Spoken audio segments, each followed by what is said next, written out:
북쪽을 향해서 내려오기 시작했는데 얼마쯤 내려왔을까 갑자기 뒤에서 그때 따다당 하고 제 머리 1m 위로 날아갔어요.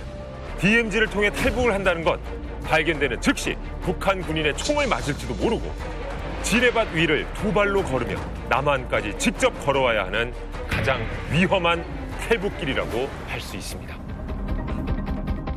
바로 이 DMZ를 넘어서 남측으로 올 때 그냥 온 게 아니라 뒤에서는 추격조가 따라오고 총알이 빗발치는 과정도 겪은 분을 모셨습니다. 북한 최전방 군인 출신 정한은 씨입니다. 안녕하세요. 본인 소개 부탁드립니다. 네, 안녕하세요. 저는 북한의 항해북도 최전방에서 군 생활을 하다가 북한군 초소를 탈출하고 DMZ를 넘어서 대한민국으로 오게 된 정하늘입니다. 방송은 처음 출연하는 거고요. 오늘 여기에서 제 그 탈북 스토리를 조금 말씀드리는 시간을 가지도록 하겠습니다. 네.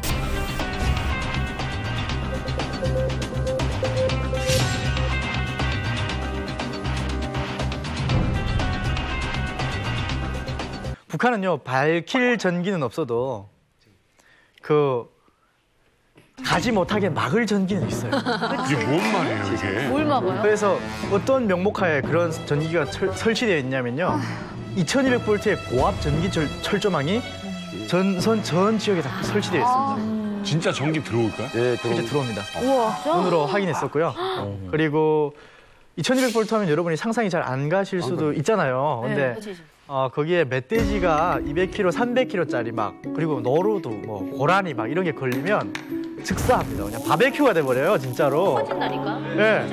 그 정도로 높은 고압 전기 철책이고요. DMZ에 깔린 지뢰들 그리고 북한 군인들이 또 감시하고 있고. 그렇지. 그걸 다 피해서 설사 왔을 때 우리 대한민국 군인들이 또 어떻게 맞아줄지 이것도 좀 미지수거든요. 확신이 없잖아요. 그렇죠. 예. 그리고 한국 드라마를 많이 보고 자란 사람도 아닐 테고. 그러니까 저는 그게 좀 가장 고민됐던 부분이었던 것 같아요. 정말 준비된 자에게는 기회가 허락이 된다고 태풍이 불었어요. 가장 큰 장애물이 제 앞에 있는 그 철책이잖아요. 그렇죠. 2002년. 근데 정말로 강력한 태풍이 불면서 그 철책이 다 파괴가 됐어요.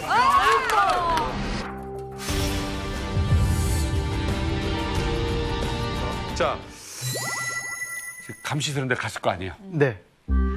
저는 그러니까 근무를 올라가게 됐어요. 저보다 2살 선임하고 같이 근무소로 올라가게 됐는데 전방에 있는 우리 국군보다, 그러니까 북한에서는 적이라고 하겠죠. 전방에 있는 적보다 뒤에 있는 보초장이 더 무서워요. 그렇지. 왜냐? 명언이다. 네, 올라와가지고 뭐 근무 잘 못 서면 또 기압받고 두들겨 맞고 하니까 그러기 때문에 그 선임이 보초장 올라오는지 잘 봐라. 그래서 뭐 자기는 피곤하니까 자겠대요. 감시 근무 서는데. 지금 우리 쪽을 보고 있는 게 아니라 뒤를 보고 있는 거네? 전방에서? 그리고 저는 거기에 있던 AK 사총하고 총탄 90발이랑 그리고 수류탄 2발. 무게가 어마어마했을 텐데. 쌍안경까지 휴대하고. 왜냐면 경로를 봐야 되잖아요. 그래서 쌍안경을 목에 걸고 감시대 밑에 내려왔죠. 성큼성큼 걸어서 철책으로 내려왔어요. 저녁 몇 시쯤이에요? 그때가 낮이었어요. 오후 한 2시, 3시? 정작 내려오니까 이게 전기가 다 다운됐는데도, 샷다운 됐는데도 그럼에도 불구하고 왠지 흐를 것 같은 거예요. 그렇지. 왜냐면 제가 거기에 죽어나간 멧돼지랑 고라니를 많이 봤기 때문에. 그래서 진짜 이거 잡자. 한번 손으로 한번 잡아보자 하고 안 돼. 철조망을 손으로 딱 잡았어요. 그리고 눈을 딱 감고 셋을 셌어요, 속으로. 하나, 둘, 셋 하고 눈을 떠봤는데 살았더라고요. 와, 대박. 그렇게 무사히 DMZ에 들어올 수 있었죠. 그러니까 그 첫 장애물을 극복한 겁니다.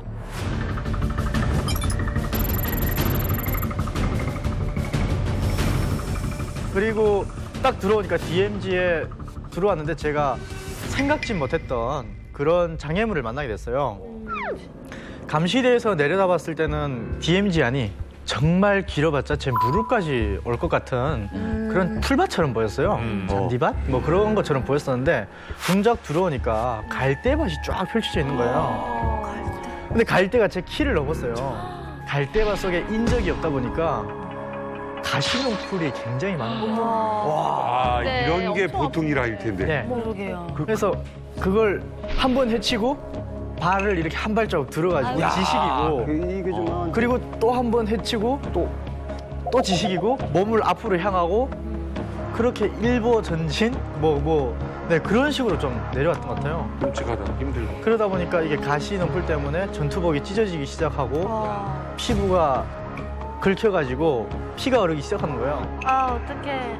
근데 뭐랄까 긴장하다 보니까 그게 아랑곳하지 않게 되더라고요.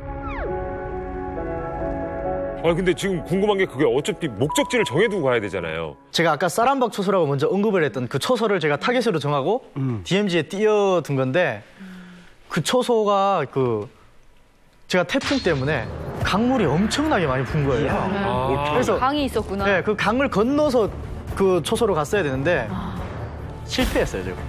야. 강물에 뛰어들었는데 물살이 저를 계속 밀어내는 거예요. 아이고야. 태풍 후에 무진장물 불어. 네. 빨리.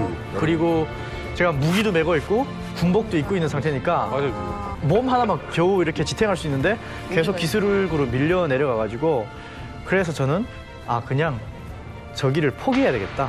저 쌀한박 초소를 포기하고 강 따라서 내려가면 남쪽이 나오니까 그쪽 초소를 다시 찾아서 가야 되겠다. 라고 이렇게 좀 타겟을 변경을 했어요.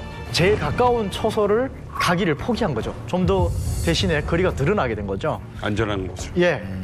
그래서 그쪽을 향해서 내려오기 시작했는데 얼마쯤 내려왔을까 갑자기 뒤에서 하늘아 막 이렇게 뭐야. 저를 찾는 거예요. 근데 그게 저희 버초상이었어요. 그래서 깜짝 놀라가지고 그냥 풀숲에 딱 주저앉아서 가만히 있었어요. 숨죽이고. 어떡해. 그렇게 한 몇 번을 찾더니 더 이상 소리가 안 들리더라고요. 그래서 이제 다시 내려가야 되겠다. 그리고 막 내려오기 시작했죠. 얼마쯤 내려왔을까? 어둑어둑 좀 땅거미가 내리기 시작하고 날이 어두워지기 시작했어요. 근데 갑자기 뒤에서 북한 군인들의 경고 구령 소리가 들리는 거예요. 어떡해. 소리 나고. 정말 하늘에서 청천벽력이 떨어지는 것 같았었어요. 무섭겠다. 서라, 서지 않으면 쏜다. 이랬을 때 움직이면 사격을 합니다. 근데 그 상황에서 제가 뭐 서라고 해서 설 수도 없고 정말 그러니까 하늘 땅이 정말 맞붙는 것 같았어요, 솔직히. 너무 무서웠고 완전 무섭겠다. 그래서 막 그 앞에 있는 가시가 그때만큼은 안 보이더라고요. 막 헤치면서 뛰어내려가는데 그때 따다당 하고 제 머리 1m 위로 날아갔어요.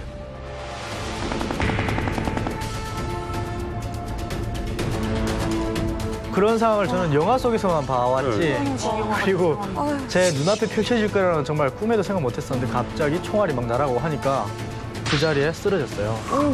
정신은 멀쩡한데 몸이 말을 안 듣더라고요.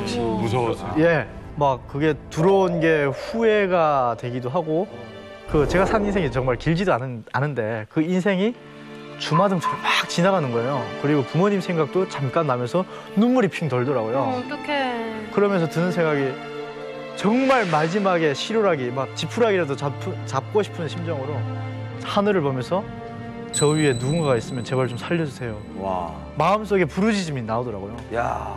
그리고 그냥 제가 할 수 있는 거는 AK 소총을 가슴에 꼭 껴안고 거기에 그냥 쓰러져 있는 것이었어요.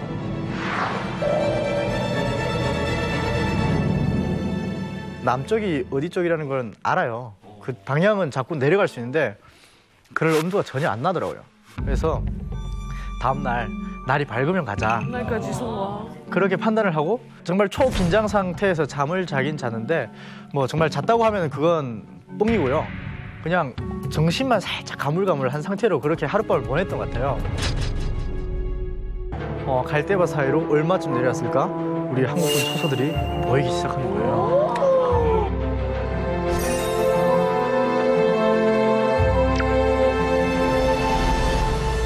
그러면은 한국군인 눈에는 언제 띄인 거예요? 사품 주머니라고 해서 북한에 그 비가 오면 목달개나 수첩 이런 게 다 젖을까봐 바느질이 다 젖을까봐 비닐 달린 거 맞아. 네, 비닐로 이렇게 싸고 다니는 게 있어요. 맞아. 사품 그 주머니. 비닐 주머니를 사품 주머니를 꺼내서 손에 들고 나머지는 주머니에 다 넣었어요. 그 비닐을 손에 들었던 이유는 귀순 의사를 표시하려고요. 그렇지. 역시. 야, 네, 생각대로 흰 깃발을 흔들려고 흰 깃발 맞지? 막 흰 비닐을 막 네. 흔들었는데 소초에서 한 10초, 15초 시간이 잠깐 지났는데 그 거리가 한 5m쯤 딱 됐을 때 우리 군인들하고 5m쯤 딱 대치됐을 때 그때 당시 중대장이랑 부중대장 분 두 명이 나왔어요. 고급 장교로. 예, 근데 한 분이 딱 이러시는 거예요. 귀순하러 오셨습니까? 야, 참. 이러는 거예요. 근데 그 자리에서 무너졌어요. 풀썩 주저앉고 쓰러졌더니 두 분이 막 뛰어나오시면서 괜찮으십니까? 하면서 저를 딱 부축해 주는 거예요. 쨍하다. 아니, 저는 거기서 아 이렇습니다 하면서 이제 내 발로 걸어 들어가야 된다 이런 게 있어가지고 그러면 자존심 자존심 엄청 죄송합니다. 네. 그래서 손을 이렇게 밀어버렸더니 아 괜찮다고 하면서 이렇게 딱 붙잡아 주는 거예요. 그리고 머리를 들어서 앞을 봤는데 총구 몇십 개가 제 맞박을 겨누고 있는 거예요. 네. 그래서 깜짝 놀라고 저거 뭐냐고 했더니 괜찮습니다. 안심하십시오 이러는데 우리 국군 장병들이 이렇게 저를 딱 겨누고 있는 거예요. 무서워. 저거 치우라고 했더니 아 괜찮습니다. 안심하십시오 하는데 너무 무서웠어요. 그래서 아 당장 치우라고 안심 안 된다고. 안심이 안 된다고. 옆에 있던 분들이 사인을 딱 주니까 장병들이 옆으로 쫙 갈라지더니 와, 용하다. 반이 제 뒤로 와가지고 뭐 뒤에서 뭐 저격수가 있는지 추격조가 있는지 막 오모하면서 그럼요. 저를 방탄벽 안으로 데리고 들어왔어요. 근데 우리 장병들의 몸 상태를 보니까 이게 장난이 아닌 거예요, 이게. 걱정이지. 예, 그리고 복장 상태도 좀 쪽팔렸어요. 딱 들어왔는데 저는 전투복 자체가 다른 거예요. 그리고 전투화도 다르고. 지하죠. 그래서 거기서 할 말 없이 그냥 가만히 있었죠. 대한민국에 오길 참 잘했다 이렇게 생각하는 순간은 언제예요? 제가 몸무게가 40kg 그렇게 됐잖아요. 근데 그게 사실 못 먹어서 그렇게 됐는데 한국에 오니까 뭐 흰쌀밥은 먹기 싫어서 안 먹고 그리고 너무 풍족하고 풍요롭고 그런 걸 보면서 매 순간순간 오기 잘했다라는 그런 생각을 하게 되고요. 그리고 자신이 하고 싶은 일을 선택하고 그리고 또 여행도 자유롭게 다니는 그런 게 너무 좋았고 그래서 저는 그런 순간들이 매 순간순간마다 정말 오기 잘했다고 생각을 하는 것 같아요. 그래서 후회한 적은 한 번도 없는 것 같습니다. 네.